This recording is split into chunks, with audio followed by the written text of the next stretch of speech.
سعد بن معاذ بڑا اخلاقی پہلو ہے، اس کو میں بیان کرنے لگا ہوں۔ اس کے اندر جو پیغام ہے اس کو بھی یاد رکھیں، اور پہلے دن جو حدیث میں نے آپ کی سنائی ہے اس کے مطابق اگر آپ اس پر عمل کریں گے آپ خود بھی اجر عظیم کے مستحق بنیں گے، اور آپ مہربانی کر کے عمل کریں گے تو میں بھی اجر کا حقدار بنوں گا۔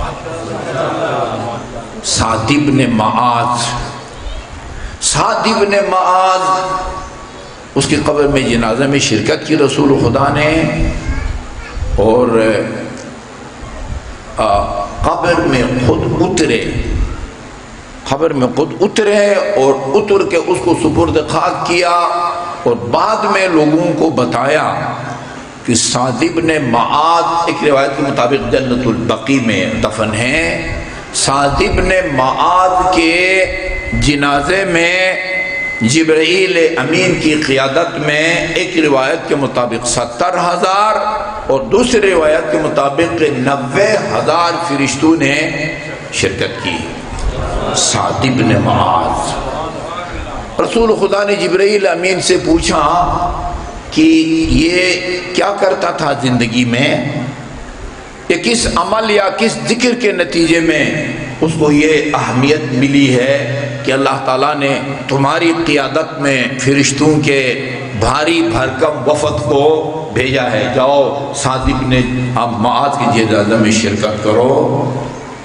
دیکھیں میرے بزرگوں اور عزیزوں، جس عمل کی وجہ سے سعد بن معاذ کے جنازے میں فرشتوں نے شرکت کی ہے نا، وہ عمل اگر میں اور آپ بھی کریں گے، ہمارے جنازے میں بھی شرکت کریں گی فرشتے خدا کی، کوئی پارٹی بازی نہیں ہے، کسی سے کوئی رشتہ داری نہیں ہے۔ جبرائیل امین نے کہا لِقَرَاءَتِهِ سُورَةَ التَّوْحِيدِ جالساً وقاعداً وذاہباً وآئباً وراکباً وراجلا، اس لیے کہ جو ساتھ تھا نا وہ بیٹھا ہوا ہوتا، کھڑا ہوتا، کہیں جا رہا ہوتا، کہیں سے آ رہا ہوتا، سواری پر سوار جاتا، پیدل آتا جاتا، ہر وقت سورہ قل هو اللہ کی تلاوت اس کی زبان پر جاری رہتی تھی۔ لقراءتہ سورۃ، کون ہے جس کو سورہ توحید یاد نہ ہو؟ بیٹے قل هو اللہ سناؤ۔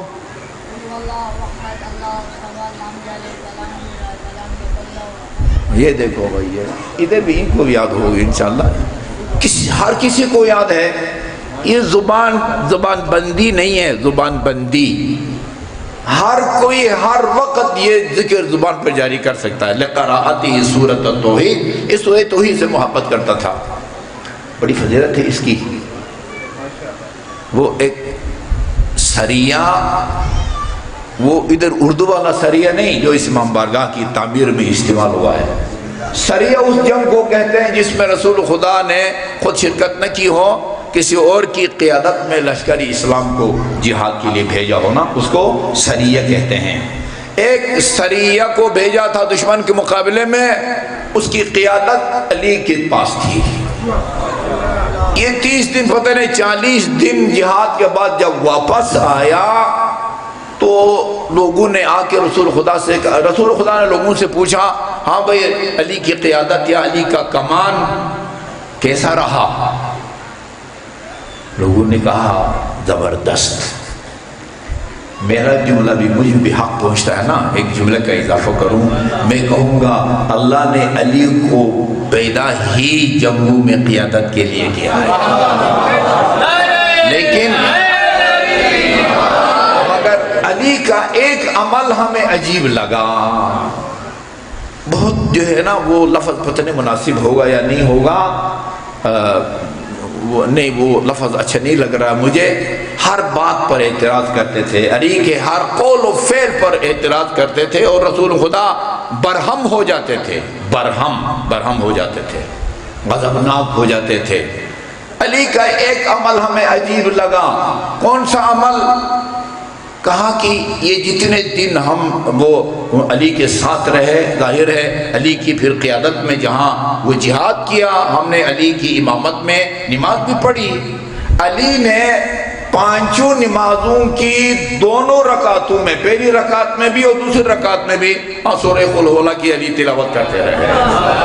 عام طور پر ہم کیا کرتے ہیں، پہلی رکعت میں یا سورہ قدر، سورہ کوثر، یا بتنے سورہ عصر، اور یا چھوٹا موٹا سورہ جو بھی یاد ہے، اس کے بعد دوسری رکعت میں یعنی ہم سمجھتے ہیں کہ پہلی رکعت میں اگر کوئی قل هو اللہ پڑھ دیا تو کوئی اچھا کام ہم نے نہیں کیا۔ کہا پورا مہینہ یا 40 دن دونوں رکعتوں میں، یعنی پانچوں نماز کی دونوں رکعتوں میں علی قل هو اللہ کی تلاوت کرتے رہے، قل هو اللہ پڑھتے رہے۔ رسول خدا نے پوچھا علی ایسا کیوں کیا؟ فرمایا لحبی لہا، یا رسول اللہ مجھے سورہ توحید سے محبت ہے۔ فرمایا لا تحبها حتی یحببک اللہ، یہ تو سورہ توحید سے اس لیے محبت کرتا ہے کہ خدا تجھ سے محبت کرتا ہے۔ یہ سورہ توحید سے محبت محبوب الہی ہونے کی نشانی ہے، محبوب الہی ہونے کی۔ یہ سورہ توحید یہ قاف اور لام اور پتہ نہیں یہ ہے واو کی وجہ سے نہیں ہے، یہ سورہ توحید کو یہ قیمت اس لیے ملی ہے کہ اس کے اندر اللہ تعالیٰ کی وحدانیت کو بیان کیا گیا، خدا کی وحدانیت کو۔ سب سے پسندیدہ چیز خدا کی بارگاہ میں اس کی وحدانیت کا اقرار ہے زبانی، اور دل میں اللہ تعالیٰ کی وحدانیت کا عقیدہ رکھنا ہے۔ اچھا، سعد بن معاذ رسول خدا وہ اس کی والدہ کے پاس گئے، ایک عمل بیان ہو گیا کہ اس عمل کو ہم نے دہرانا ہے، علی کا پسندیدہ عمل ہے، خدا کا پسندیدہ عمل ہے۔ جو سورہ توحید کی تلاوت کرتا ہے خدا اس سے محبت کرتا ہے، علی سورہ توحید سے محبت کرتے تھے۔ دوسرا سبق یہ ہے کہ رسول خدا نے وہ پوچھا، وہ اس کی والدہ کے پاس گئے، اس کو تعزیت یا تسلیت پیش کرنے کے لیے، افسوس کے لیے، بے ساختہ سعد کی ماں نے کہا ابشر بالجنت یا سعد، سعد بیٹے تجھے جنت مبارک ہو۔ رسول خدا نے فرمایا وہاں لفظ تعجیل کا ہے، وہ اتنی جلد بازی مت کرو، تمہیں کیسا پتہ چلا تیرا بیٹا جنت پہنچ گیا ہے؟ ادھر جا کے کوئی کال کی ہے اس نے کہ امی جی میں بخیریت جنت پہنچ گیا ہوں؟ عرض کیا یا رسول اللہ جس کی جنازے میں آپ نے شرکت کی ہے، اپنے دست مبارک سے قبر میں اتارا ہے، وہ جنت ہی جائے گا۔ اور کہاں جائے گا؟ فرمایا وہ انجام کے طور پر جنت میں جائے گا۔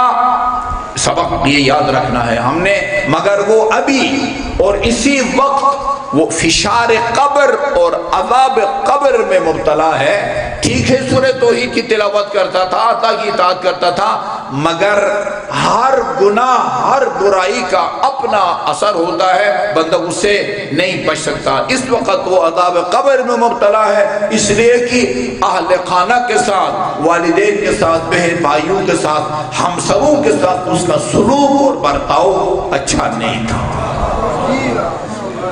ابھی بھی وہ عذاب قبر میں مبتلا ہے۔ اچھا جی، فاطمہ بنت اسد کی جنازے میں رسول خدا نے شرکت کی۔ جیسے آپ کسی خاردار وادی سے گزریں یا کہیں وہ کنکریاں پڑی ہوئی ہوتی ہیں ان کے اوپر سے ننگے پاؤں گزرے ہیں تو کس طرح وہ محتاط انداز میں قدم اٹھاتے ہیں، آہستہ آہستہ قدم اٹھاتے ہیں، اس طرح قدم اٹھاتے تھے۔ اور پھر جب آپ خود قبر میں اتر کر لحد بنائی، اصحاب کے ساتھ قبر کی کھدائی میں حصہ لیا۔ رسول خدا نے فاطمہ بنت اسد، چونکہ بچپنے میں جناب آمنہ کا اس دنیا سے انتقال ہو گیا تھا، فاطمہ بنت اسد کو ماں کہتے تھے رسول خدا، امیر المومنین کی والدہ گرامی کو ماں کہہ کر پکارتے تھے۔ اچھا، وہ قبر میں اتارا اور پھر اپنے عبا میں لپیٹ کر ان کو سپرد خاک کیا۔ ایک یہ کام کیا، اور سپرد خاک کرنے کے بعد قبر پر بیٹھے بیٹھے اور لوگوں کو وہ کچھ سنائی نہیں دیتا تھا، نہ کچھ وہ نہ دکھائی دیتا تھا۔ ایک مرتبہ رسول خدا نے فرمایا وَلَدُكَ عَلِي لَا جعفر ولا عقیل ولا طالب۔ لوگوں نے پوچھا رسول خدا ہم نے آپ کو اور مرحومین کی جنازوں میں شرکت کرتے ہوئے دیکھا ہے، لیکن آج فاطمہ بنت اسد کی جنازے میں آپ کی شرکت اور دفن کا انداز بالکل مختلف تھا، آپ کے چلنے کا انداز مختلف تھا۔ پھر اچھا خاصا اس کو کفن دیا گیا تھا، پھر آپ نے اپنی قبر میں اس کو لپیٹا ہے۔ اچھا ایک جملہ بھول گیا، قبر میں ان کو رکھنے لٹانے سے پہلے خود جا کے قبر میں لیٹے جی، اور پھر آپ نے تدفین کے بعد مٹی بھی ڈال دی، اور اس کے بعد ہم فرمایا وَلَدُكَ عَلِي۔ یہ بہت ساری باتیں ہماری سمجھ سے باہر ہے۔ فرمایا وہ میرے آہستہ چلنے کی وجہ یہ ہے فرشتے اس کثرت سے جنازہ میں شریک تھے، ان کو بچا کے چلنا میرے لیے مشکل ہو رہا تھا، آسمان کے فرشتے۔ دوسرا آپ نے اپنی عبا میں ان کو کیوں لپیٹا؟ فرمایا میں نے اس لیے یہ لپیٹا، ایک دن میں نے یہ بیان کیا تھا کہ روز قیامت کچھ لوگ وہ اپنے قبروں سے برہنہ نکلیں گے۔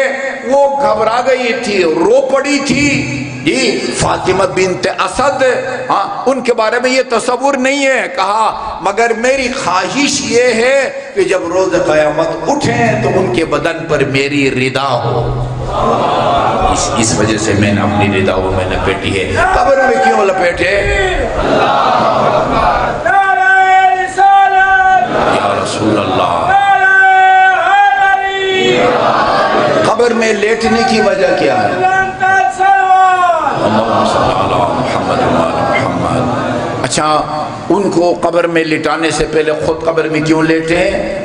فرمایا اس کی وجہ یہ ہے کہ میں نے ان کی زندگی میں ایک مرتبہ فشار قبر کا ذکر کیا تھا، جیسا بھی آپ نے سنا یہ سعد بن معاذ، یہ فشار قبر، یہ جو ہم مختلف اعمال یا اذکار، سوروں کی تلاوت، آیات، ہر عمل کا اپنا اثر ہے جو دوسرے عمل میں نہیں ہوتا۔ میرے والد مرحوم وہ بھی عالم دین تھے، وہ فرماتے تھے یہ جو 2 رکعت نماز پڑھتے ہیں نا، نماز عشاء کے بعد بیٹھ کے 2 رکعت پڑھتے ہیں، جو پابندی سے یہ 2 رکعت پڑھے وہ فشار قبر سے محفوظ رہتا ہے، عذاب قبر سے محفوظ۔ ہر عمل کا اپنا ایک ہے۔ میں نے اس کو بتایا تھا کچھ لوگ فشار قبر میں، وہ میں نے دیکھا تھا وہ پریشان ہو گئی تھی، میں قبر میں اس لیے لیٹا کہ میرے بدن سے مس کرنے کے نتیجے میں برکت سے وہ علی کی والدہ گرامی فشار قبر سے محفوظ رہے، کوئی بھی اس سے مستثنا نہیں ہے۔ فاطمہ بنت اسد سے نکیر منکر آ کے سوال کریں گے، سعد بن معاذ سے آ کے سوال کریں گے، خاتون جنت سے آ کے سوال کریں گے، جس کے بارے میں رسول خدا نے فرمایا اگر علی نہ ہوتا میری بیٹی فاطمہ کا دنیا میں کوئی کفو نہ ہوتا۔